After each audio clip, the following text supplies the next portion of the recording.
What is up, guys? It is Nick back here with another video. Trying to get back in the swing of posting more consistently again. I was kind of sporadic for the past month or so, but the topic of today's video is going to be how to hype up drops and how to actually convert on them, convert sales and whatnot. So I've been doing my website for about 8 months now consistently, and I've been trying to do drops pretty much every week.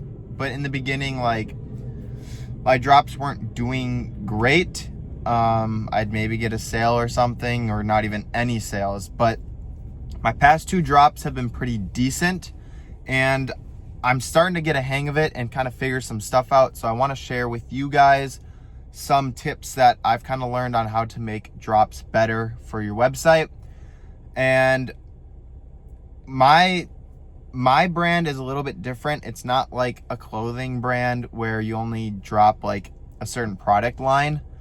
Mine's vintage clothing, so I'm dropping all kinds of different stuff, but I feel like there's still going to be some similarities between them. So first off, I'm going to show you guys some proof of my drops doing okay. And granted, guys, I'm not a I'm literally just learning this stuff. So my page, I'm going to show you guys my page. I only have 13,000 followers. And then on each of my sale drop days, these are my past 2 weeks, not great sales. I think 8 orders each drop. First off, tip number 1 is going to be, make sure to preview it all week.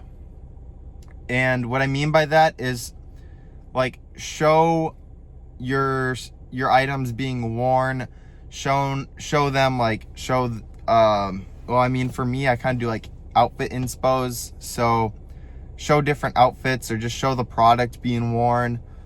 Do photo shoots of people wearing them, guys and girls. Just have some variety, so when you're posting throughout the week, you're going to be reaching out.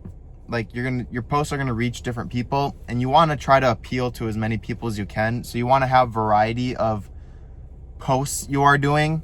So that is tip number 1, is just to have a variety of posts and to show your product in many different ways with all the different uses and whatnot. Tip number 2 is if you're doing this through Instagram, I guess kind of through TikTok as well, you can do story posts. I don't know how well stories on TikTok do, but for Instagram specifically, make sure you're doing story posts. If you guys want to do some kind of discount, you can through your story. A big thing I like to do is add the countdown, so when people will turn notifications on for when your drop is actually live. And then when your live actually happens, this kind of goes back, when your live actually happens, post on your story, and then also a main post as well for it, because you want people to see that it's actually live and be reminded. So tip number 2 is stories. Do a lot of do behind the scenes, do different, more personal stuff. It's your story, it's only live for 24 hours. Stories in general should be a lot more personal. You don't want to always make them super professional and just links to your website.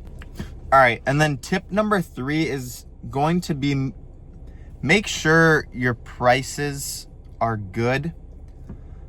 Not in a way where you don't make money, but the reason why my drop 2 weeks ago did better than, well, it's kind of 50-50, my prices and how good my products were for the weeks.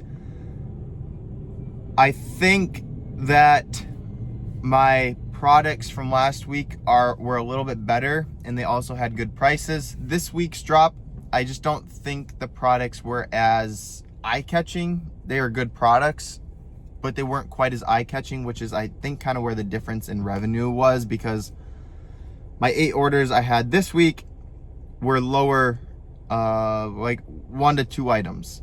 My 8 orders from last week's drop were some of them had up to 4 items. So it kind of just depends. But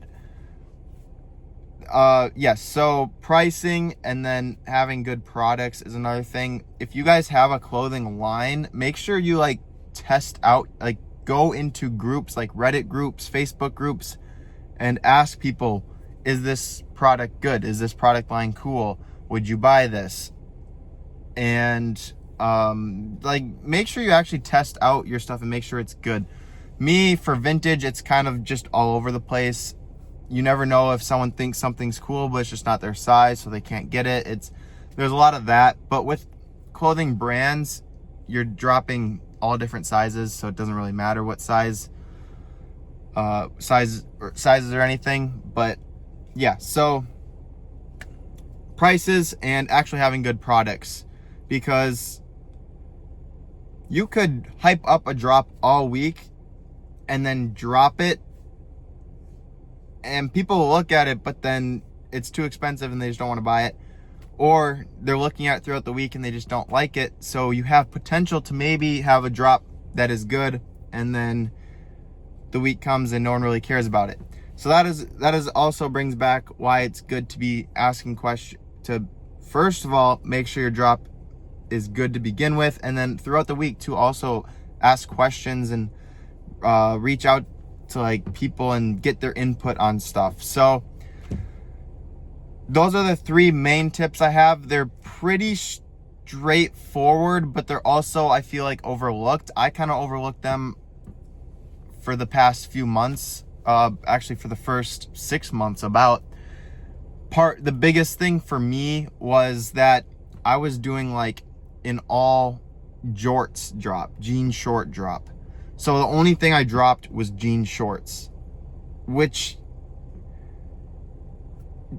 there's not much hype to build throughout the week. And then I could only target people who wanted that specific product.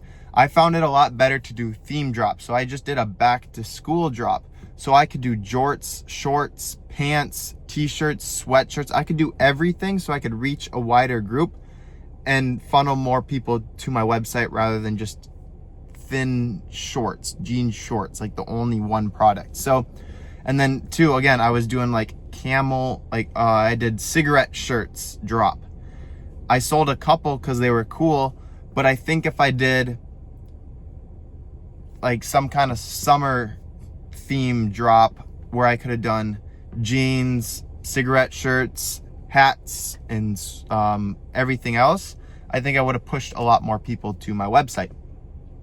So again, it's good to have variety. I guess it's good to have variety too. But yeah, I think that's gonna be it for this video. Hopefully it's not too long, but thank you guys for watching. We'll catch you in the next video, and peace.